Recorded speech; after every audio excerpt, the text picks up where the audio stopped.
Hi, my name is Ying or Na Xeev. My parents are Chu Zhang and Amy Yee.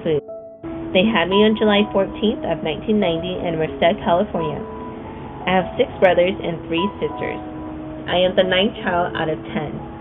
My parents divorced when I was about 3 years old. Growing up, my siblings and I had a rough childhood with no father around. No one respected us and was always told that we were kids without a father, so a relative would make things hard to even accept us. I grew up in a shaman household, and that was pretty much all I knew growing up. I didn't even know why we did it. I was just told that we've always done it, so we continue to do it. I've always felt something missing, and I always felt empty. I was always seeking for a relationship to fill that emptiness. I hung out with the wrong crowd of friends, and I dated the wrong guys, seeking for something I didn't even know what I was looking for. I met my husband Matthew in 2005. He was really the first person to bring me to church. And at that time, I'd never been to church. I didn't even know what to expect. He showed me his love for the Lord and how committed he was to obeying this God I never knew of, and I didn't even understand. My husband never gave up on me. He never pressured me to go to church.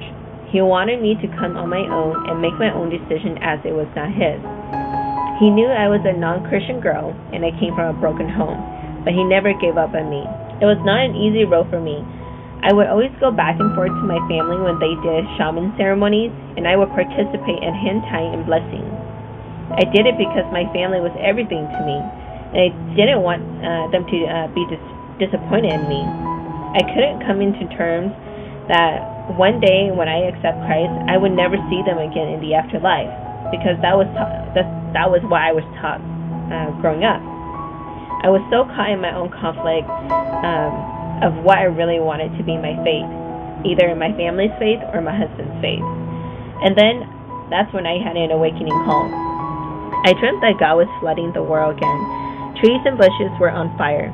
I saw myself standing there seeing this huge, massive tsunami right in front of me, all in slow motion. I also saw my family afraid, holding on to each other. And as I was standing there afraid as well, I turned to look behind me and I see my husband and his family going up the stairs to heaven. I saw the Golden Gate, the bright lights coming through the clouds.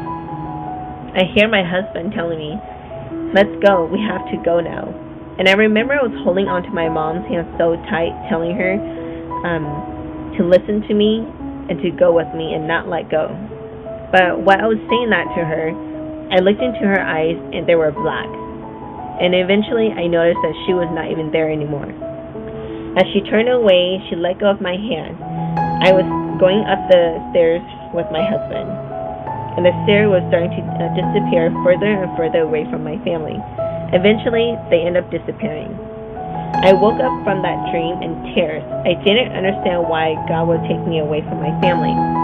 But I knew from that dream that I needed to make a decision about my faith, or else I would continue to be the lost one. I knew that God was talking to me in that dream. I was so afraid of my family being disappointed in me that I didn't realize God was disappointed in me. So in October of 2008, I made the decision to accept Christ and only Christ in my heart and no turning back.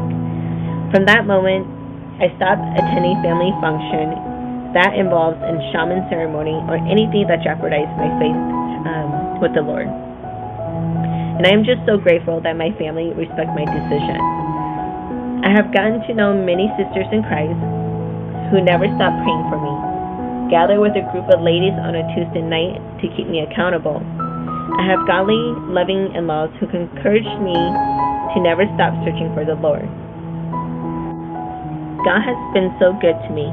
He has blessed me with a loving husband and 2 kids. He has come to provide when we thought we have lost it all.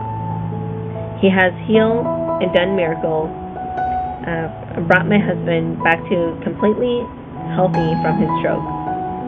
He has given me the heart to forgive my dad and reconcile my relationship with him.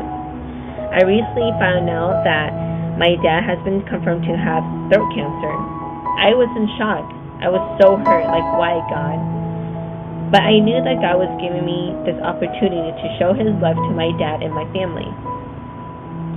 Since accepting Christ, I feel complete. There are bad days, and those are the days that I talk to the Lord, and I only seek for His love. One of my favorite Bible verses is Philippians 4:6. Don't worry about anything, instead pray about everything. I know that maybe the day will come where I will have to let go of my mom's hand, but I know where I'm going, and I can only pray and hope that God can use me to be a vessel and bring my family and my non-believers, friends to Christ. This is pretty much my testimony shortened up into 5-6 minutes. If I wanted to, I can go longer and talk about how great God has done in my life and has opened my eyes and my heart. And I just want to thank the Nyaj for giving me this opportunity to share my testimony. I hope that anyone who listens to this be encouraged and inspired. I hope that you will continue to pray for me to seek for the Lord, and I pray that you will also seek for the Lord and never stop. I just want to thank you all for listening. Thank you.